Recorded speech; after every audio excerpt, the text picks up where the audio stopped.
Assalamu alaikum wa rahmatullahi ta'ala wa barakatuh. Bonjour à tous les élèves. Dans cette vidéo, je vais essayer de parler en arabe et en français pour que tout le monde comprenne ce nouveau concept. À partir de la semaine dernière, je vous ai proposé un nouveau concept sur la chaîne pour bien préparer le concours de fin d'année et également pour bien préparer le baccalauréat. C'est quoi ce concept? Ce concept consiste à vous proposer chaque week-end un QCM. Pourquoi un QCM? Plusieurs raisons. D'abord, pour tester vos connaissances. Deuxièmement, de les compléter. Troisièmement, avoir une bonne préparation pour le bac. Et quatrièmement, de vous donner les choses absolument à savoir, ce que j'appellerais les indispensables et les erreurs à éviter. Donc, من بداية من الأسبوع الماضي كنقترح عليكم في هذه القناة واحد الكونسيبت اللي هو ينبني على أنه شاك ويكاند غنقترح عليكم واحد الكي سي ام، وهذا الكي سي ام غادي تحاولوا تجاوبوا عليه وغتعرفوا النقطة ديالكم في آخر الكي سي ام.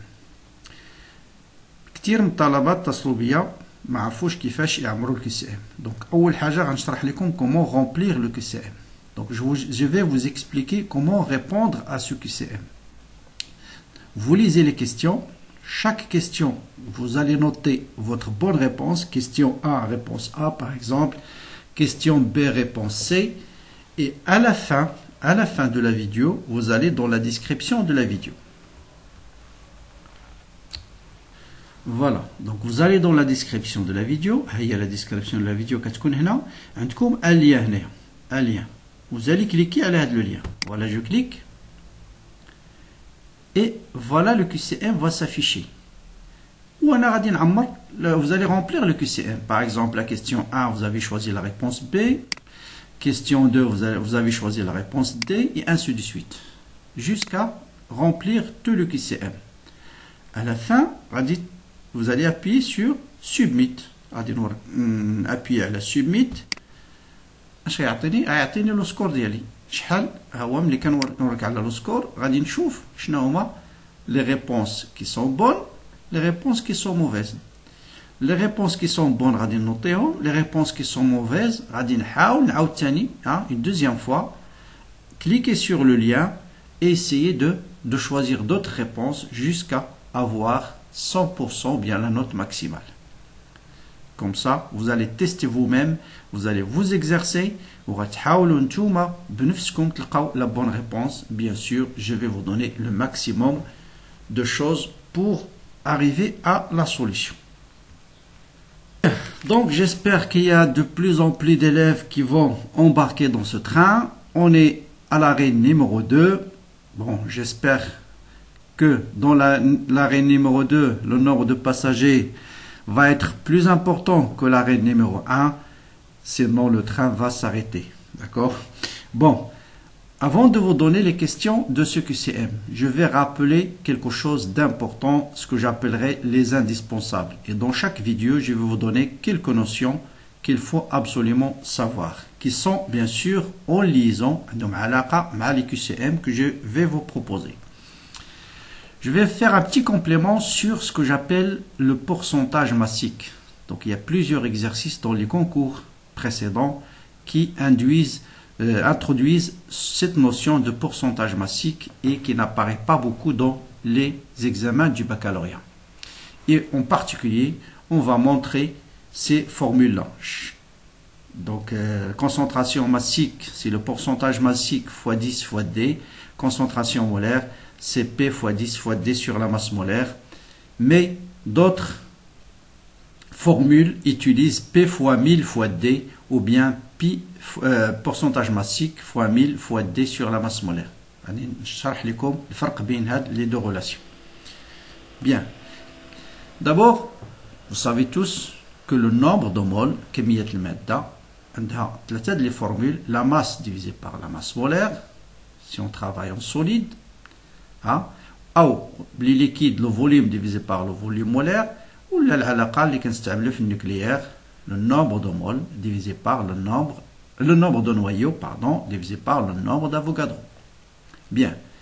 Qu'est-ce que c'est que le pourcentage massique? Le pourcentage massique est défini par la masse de soluté divisée par la masse de solution. Un exemple, donc on note petit p, la masse de soluté on note petit m, la masse de solution on va noter grand M. Exemple. Exemple numéro 1, le sérum physiologique contient 0,9% du sel NaCl. ما معنى هذا؟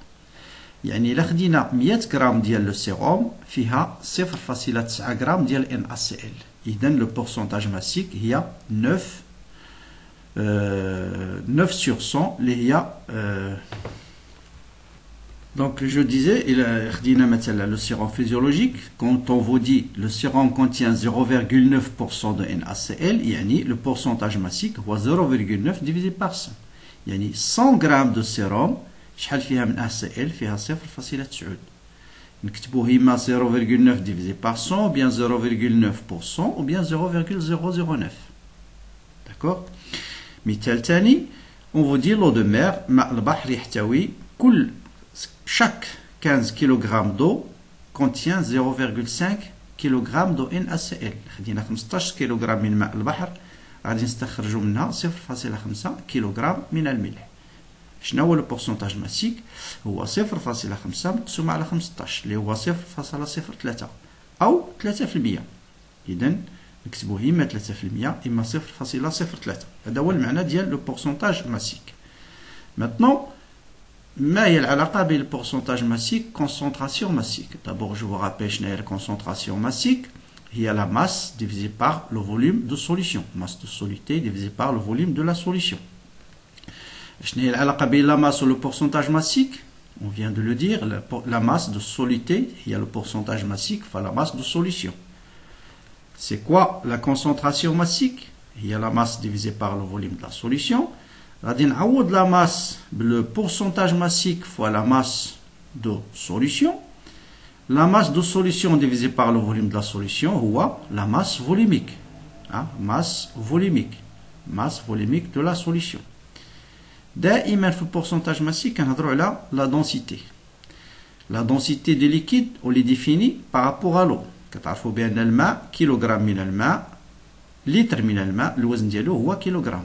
يعني la densité de l'eau هي 1000 grammes par litre. Et la densité de la solution الوحدة ديالها هي غرام par litre.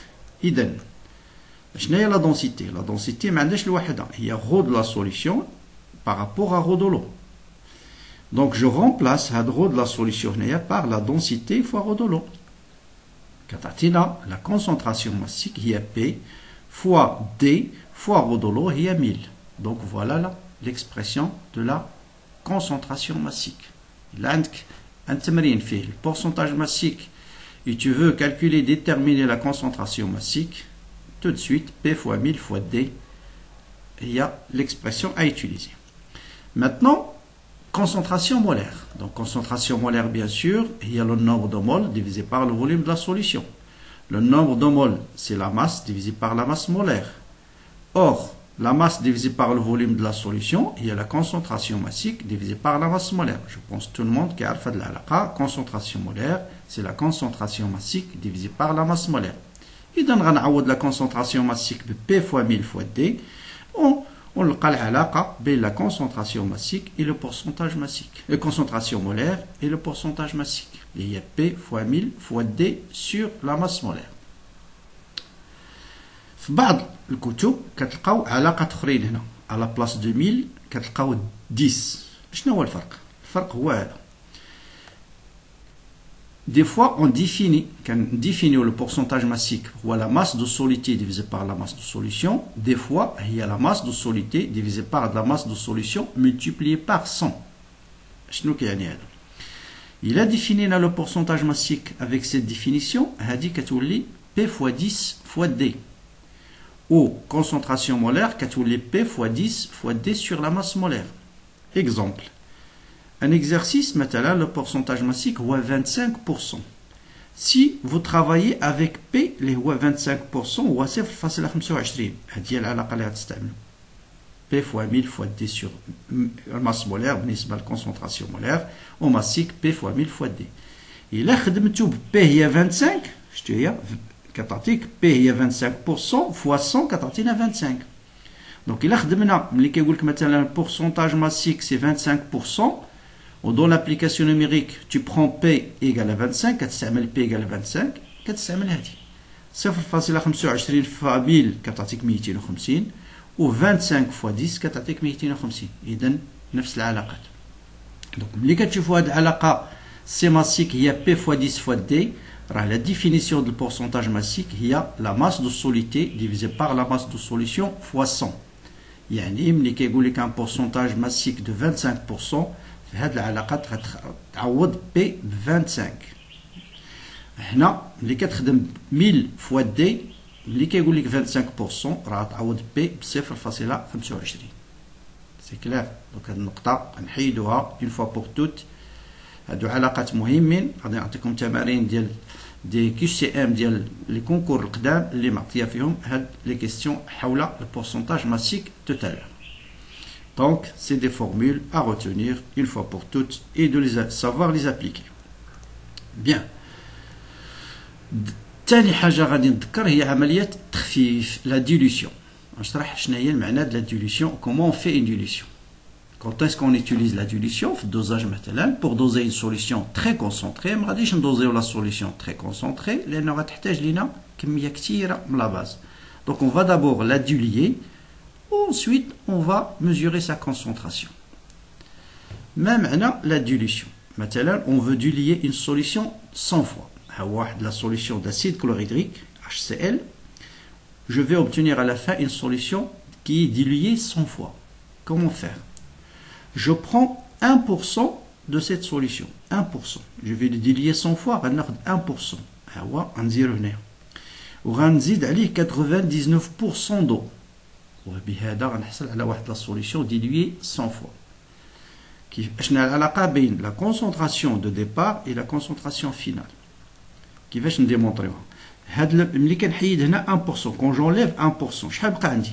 بقات دو نومبر دو مول بقات عندي 99% دو نومبر دو مول ولو فوليوم بقى 99% من هاد لو فوليوم لانه حيد 1% من لو فوليوم. دونك اون ميم طون غنحيد 1% من النومبر دو مول و 1% من لو فوليوم. دونك كتشوفوا بان لا كونسونطراسيون كتبقى هي او بيان تو سامبلومون ملي كنحيد هنا واحد 1% راه لا كونسونطراسيون ما كتغيرش. الا خديتو un litre de javel, vous avez versé un verre de javel, la concentration de javel راه كتبقى هي ما كتغيرش. دابا غاديك 1% اللي خدينا وزدنا عليها 99% دو وصلنا على لو فوليوم اللي كان عندنا في الاول لو فوليوم في. دونك شنو هي لا كونسونطراسيون هنايا دابا؟ Combien de mol عندي هنايا؟ عندي 1%. Donc 1 sur 100 de N0. و le volume هو le volume اللي كان عندي هنايا V0. Donc la concentration finale هي 1 sur 100 fois N0 divisé par C0 اللي هي N0 sur V0 هي C0 divisé par 100. Donc vous voyez qui dit diluer 100 fois ça veut dire tout simplement diviser la concentration par 100. Donc ملي كنهضروا على un exercice on vous dit on dilue une solution 5 fois. La concentration finale, il y a la concentration initiale divisée par 5. Et bien sûr, quand on dilue une solution, le nombre de moles ne change pas. Vous voyez qu'on a une mole, à la fin, j'ai toujours une mole. Donc vous avez cette relation fondamentale, il y a C0 fois V0 est égal à C final, c'est-à-dire la concentration avant dilution fois le volume avant dilution est égal à la concentration finale fois le volume final. Donc deux notions à bien connaître. Donc, tout ce qu'il faut comprendre dans cette leçon transparent, quand on vous dit on dilue une solution n fois, la concentration finale, il y a la concentration initiale divisée par n. Et bien sûr, vous avez C0, V0 est égal à C final fois V final. Tani alaqa britkom tnotewha parce que c'est souvent posé dans les concours, de savoir par cœur le domaine spectral du visible. Donc vous savez que l'onde électromagnétique, qui a plusieurs domaines, les rayons X, les ultraviolets, l'infrarouge, les ultraviolets, les كتجينا من الشمس, l'infrarouge, les micro-ondes, les ondes radio. Le مهم هو le visible. ما تراه العين. العين, il regarde les longueurs d'onde qui sont comprises à peu près entre 400 et 800 nanomètres. La plus grande longueur d'onde, il y a le rouge, la plus petite, il y a le bleu, le violet. D'accord? Si on parle de fréquence cette fois-ci, attention, d'accord? La longueur d'onde, il augmente dans ce sens-là, et la fréquence, il augmente dans le sens inverse. Donc, pour la plus petite longueur d'onde, correspond à la plus grande fréquence. On utilise souvent le wahada dial tétrahertz. Un tétrahertz, c'est 10 puissance 12 hertz. D'accord? Donc, quand je parle de la fréquence, c'est 400-800 tétrahertz.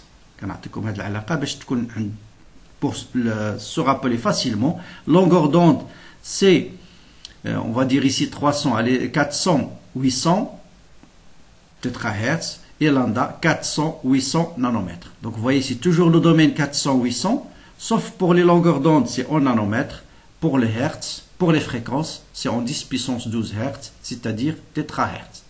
C'est plus facile à retenir. Donc, le domaine spectral visible, 400-800, pour les longueurs d'onde, c'est en nanomètres, pour les fréquences, c'est en tétrahertz, 10 puissance 12 hertz. C'est clair. Bien. آخر حاجة غادي نذكر في هذا الفيديو قبل ما ندوزو للQCM هي de comprendre le schéma de diffraction. Je l'ai bien expliqué dans la vidéo que j'ai consacrée aux ondes lumineuses. Donc هذه العلاقة c'est l'expérience qui le donne. Θ, l'ouverture de l'angle sur lequel on voit la tâche centrale, et θ, c'est égal à lambda sur A. من بعد هادو, c'est pas la peine de les apprendre par cœur. À chaque fois, vous allez tracer le schéma et le démontrer. Donc, on a l'ouverture de la fente. L, c'est la largeur de la tâche centrale. D, c'est la distance entre l'écran et la fente. Donc, il y a quand l'ouverture de la fente horizontale, la figure de diffraction كتكون عمودية. Donc, l'ouverture أفقية, la figure عمودية. والعكس صحيح. إذا كانت l'ouverture عمودية, la figure de diffraction كتكون أفقية. D'accord? Mais très attention, remarque, très attention. Faites très attention, dans les concours, des fois on change les notations. Hadi كنسميوها D ou hadi كنسميوها L. Pourquoi je vous demande de ne pas apprendre. Donc les حافظ غيمشي directement θ égale à L sur le D. D'accord? Donc, exprès, des fois on change les notations. Hadi كنسميوها D, hadi كنسميوها L. Donc, l'essentiel هو تمشي ترسم الشيما rapidement. Tangente θ, عطاوك هذه سميها D, donc غادير D sur 2L وتلقى la relation qu'il faut utiliser. Donc il ne faut pas apprendre par cœur, comprendre d'où vient كيفاش لقينا هذه. لقيناها c'est très simple. هذا l'angle tangente ديالو هي هذه la distance divisée par هذه la distance. وهذه علاقة راه دائما c'est l'expérience qui le montre. L'ouverture de la pente, il est inversement proportionnelle. L'ouverture de l'angle sur lequel on voit la tâche centrale, il est inversement proportionnel à l'ouverture et proportionnelle à lambda. ملي كتكبر كتكبر هاد l'ouverture, la tâche centrale il diminue. ملي كتديميني la tâche centrale augmente. Bien. Maintenant on va passer au questionnaire, et pour ce questionnaire vous allez avoir la version en arabe et en français, parce que j'ai trouvé les versions en français en arabe sur le web. Donc, et ceux qui sont en arabe et qui n'existent pas en français, j'ai essayé de les écrire en français. On dispose d'une solution d'acide, donc ça c'est la dilution, d'une solution d'acide fort de concentration C1 égale à 0,21 mol par litre. Quelle est la quantité d'eau qu'il faut ajouter à 1 litre de cette solution acide pour que sa concentration soit égale à C2? Bien sûr, ça c'est des questions des anciens concours. نتوفر على محلول حمضي قوي concentration 0,21. ما هو حجم الماء الذي يجب إضافته للتر واحد من المحلول الحمضي كي يصبح تركيزه 0,06 mol par litre. Je pense avec ce que j'ai rappelé tout à l'heure, la réponse elle est claire. السؤال الثاني عنده علاقة بالبورسنتاج ماسيك. Le sérum physiologique contient 0,9% de NaCl. Quelle est la concentration de sel dans le sérum? Là aussi, c'est une application directe de ce que j'ai rappelé tout à l'heure. يتكون المسل الفيزيولوجي من 0,9% من الملح. ما هو تركيز الملح في هذا المحلول? Question aussi très claire pour répondre. Donc bien sûr, on vous donne la masse molaire ديال NaCl. السؤال الثالث: يحتوي ماء البحر على كمية من محلول كلوريد الصوديوم. حدد التركيز المولي، علما أن تبخر 15 كيلوغرام من الماء ينتج عنه 0,5 كيلوغرام من ملح البحر. الكتلة المولية ل NaCl. L'eau de mer est riche en chlorure de sodium. Déterminer la concentration molaire en NaCl dans l'eau de mer, sachant que l'évaporation de 15 kg de l'eau de mer donne 0,5 kg de NaCl. Réponse A, B, C, D, E. Dans chaque question, vous notez juste le numéro de la question et la bonne réponse. À la fin, vous allez remplir le questionnaire. Question relative au pH. On prend deux solutions A et B telles que pH B moins pH A égale à 2. Déterminer le rapport concentration de H3O+ dans la solution A divisé par la concentration de H3O+ dans la solution B. À choisir la bonne réponse. Là aussi, c'est pas difficile. Maintenant, je passe à la physique. On vous dit, première question, un homme pousse un cri en direction d'une montagne qui se trouve à une distance D. La durée entre le temps d'émission et le temps de réception de l'écho est 3,5 secondes. La distance entre la personne et la montagne est. هذا سؤال جميع التلاميذ خصكم تجاوبوا عليه. اللي سينو راه اللي ما فهم يعاود يراجع الدرس ديالو باسكو سي اون كيستيون très facile. أطلق شخص صيحة في اتجاه جبل يبعد عنه بمسافة دي. المدة الزمنية بين لحظة انطلاق الصوت ولحظة استقبال صدى الصوت ليكو هو 3.5. إذا المسافة بين الشخص والجبل هي معطية سرعة الصوت في الهواء. Ici pour les en français, il faut ajouter cette donnée. La vitesse du son dans le vide, c'est 330 mètres par seconde. Donc اختيار الجواب. هنا tout à l'heure, je vous ai donné le domaine spectral du visible. Une autre chose à absolument connaître, c'est les fréquences des ondes sonores susceptibles par l'être humain. Se situe entre 20 Hz et 20 kHz. C'est-à-dire ce qu'on te mémorise. Des fois, on vous donne la question relative à ça. Donc, le spectre des ondes sonores, il est compris entre 20 Hz et 20 kHz. On vous dit quelle est la longueur d'onde qui correspond au spectre des ondes sonores. Est-ce que A, B, C, D ou bien aucune réponse? Bon, là aussi, c'est une question n'est pas du tout difficile. Je passe à quelques questions sur le concours de médecine de l'année dernière, de 2020, et vous allez voir, c'est des questions qui ne sont pas du tout difficiles, mais je vous ai dit, ce qui est très difficile, c'est la gestion du temps. D'abord, vous allez voir, vous allez dire, bon, c'est des questions faciles, mais essayez pour chaque question maximum 2 minutes. Si vous dépassez 10 minutes, c'est raté. Donc le document se compte dans l'élongation istitalat nokta lors de la propagation d'une perturbation le long d'une corde. Donc tashawuh tol habl. Nokta M, un point M situé à 1,5 m de la source. On considère que la perturbation commence en S à t égale à 0. Tashawuh yibda fi lahda t égale à 0 عند المنبع. On vous dit, question 7, la perturbation atteint le point M à l'instant. تشوه يصل إلى النقطة M في أي لحظة. La longueur de la perturbation, طول تشوه الحبل ما هو A, B, C, D ou bien E. سؤال على diffraction. On vous dit on éclaire un fil très fin de diamètre A, donc خيط رقيق, avec un laser. On l'éclaire avec un laser de longueur d'onde lambda 1 670 nanomètres, et on observe une figure de diffraction située à la distance D égale à 1,5 m du fil. La largeur de la tache centrale L1 égale à 2 cm. On remplace le laser par un autre qui émet une radiation. Donc, on dit التجربة الأولى، التجربة الثانية عوضنا هذا اللازر بان autre laser de longueur d'onde lambda 2 وحافظنا على نفس الخيط ونفس المسافة. On remplace le laser par un autre qui émet une radiation de longueur de lambda 2. La largeur de la tache centrale, dans ce cas, est notée L2. Donc la largeur, اللي غنحصلوا عليها ملي غنعوضوا هذا اللازر ديال 670 بان اوتر لازر د 560 غنسميوها L2. شنو هي la valeur de L2? A, B, C, D ou E. Question facile.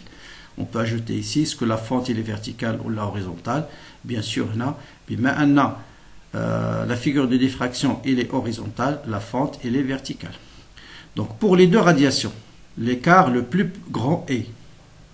Je vois d'abord l'écart est le plus grand est-ce que c'est pour lambda 1 ou bien pour lambda 2. Ensuite, il faut calculer sa valeur. Pardon, est-ce que c'est A, B, C, D ou E? On passe au nucléaire. Le fer est radioactif β-, إشعاعي β-. On dispose à T égale à 0 d'un échantillon de fer d'activité à 0. L'activité, c'est plus en arabe. Chaque 10 jours, كل 10 أيام, on mesure l'activité سرعة التفتت de cet échantillon. Et on remarque que A de T sur A de T plus 10, il y a 1,17. T est en jour. Donc là, ce qui est très important, c'est de comprendre qu'est-ce que je peux déduire à partir de cette information. Les données. La loi de décroissance radioactive N de T, il y a N0 exponentielle moins lambda T. Log de 1,17, il y a 0,157. Bien, la calculatrice, il est interdite. Tout ce que vous avez besoin de calcul, donc question 11 très facile. Le noyau fils, le fer qui a atteint, est-ce que c'est le chrome, manganèse, cobalt ou le cobalt ou bien le fer? Bon là il suffit d'utiliser les lois de conservation. La valeur de la constante radioactive du fer, pour déterminer lambda il faut déterminer la période et vous avez une donnée pour déterminer la période. A, B, C, D ou bien E. Faire très attention aux unités. Question suivante. Le bismuth 83212 إشعاعي. L'écriture suivante donne la désintégration successive. Donc le bismuth qui atteint le polonium, ensuite le plomb. السؤال هو le type de désintégration 1 et la valeur de Z1 et de A2. Sachant que le type de désintégration 2 c'est alpha. Je pense la question elle est très facile, c'est la loi de conservation de Z et de A. Et enfin, question 14, la question عندها علاقة بالتأريخ بالكربون. تبقى نسبة الكربون ثابتة في الغلاف الجوي وعند موتها الأخيرة تتناقص هذه النسبة حسب قانون إشعاعي. نويدة الكربون إشعاعية، النشاط ينتج عن تفتتها التلقائي نويدة الأزوت. لتحديد عمر قطعة خشبية عثر عليها من طرف علماء الحفريات تم أخذ عينة منها وأعطى قياس نشاطها الإشعاعي 6.68 تفتت في الدقيقة لكل جرام من الكربون. نشاط قطعة خشبية حديثة من نفس النوع القطعة المدروسة هو 13.5 تفتت في الدقيقة بالنسبة ل1 جرام من الكربون. هالمعطيات اختر الجواب الصحيح. السؤال بالفرنسية. On sait que tout organisme présente dans son vivant la même radioactivité que le gaz carbonique atmosphérique. À sa mort, les échanges gazeux cessent. Le carbone n'est plus renouvelé, sa radioactivité décroît alors lentement, à raison de la moitié tous les 5568 années. Bon, ça veut dire c'est la période du carbone 14 bien sûr, ou bien sa demi-vie. Donc le prélèvement d'une poutre en bois fournit une activité au moment de la mesure telle que, donc c'est-à-dire le bois ancien, on a mesuré l'activité, on a trouvé 6,68 désintégrations par minute et par gramme. Alors que un morceau équivalent à celui-là qui est encore vivant donne 13,5 désintégrations par minute et par gramme. À mon avis, dans ce type de question, puisqu'on parle de la datation, je vais tout de suite aller vérifier la question D et E. Donc ça c'est E. Hein, D et E. Donc A, B, C, D, E. Donc est-ce que le type de désintégration du carbone 13 est-il bêta+? L'énergie libérée, est-ce que c'est 18,63? Est-ce que 186,3? L'âge du morceau de bois, est-ce qu'il est de 2006 années ou bien de 5816 années? Dans ce type de questions, puisqu'on parle de la datation, moi, à votre place, j'allais tout de suite vérifier l'âge de cet échantillon. D'accord? Et ceux qui n'ont pas encore compris comment déterminer l'âge ou comment dater, je les renvoie à la vidéo que j'ai sur la chaîne sur le cours de la radioactivité. J'ai expliqué comment déterminer l'âge d'un échantillon en utilisant soit le carbone 14, soit par exemple l'uranium. Donc voilà les 14 questions que je vous propose dans ce deuxième arrêt. Bien sûr, avant de répondre, n'oubliez pas de s'abonner pour ceux qui ne sont pas encore abonnés, de liker pour recevoir les autres vidéos. Et bonne chance. Et essayez de remplir le questionnaire. Vous aurez votre réponse tout de suite. Essayez de s'exercer, de corriger vous-même les mauvaises réponses. Ça va vous aider à les revoir, chercher dans vos cours.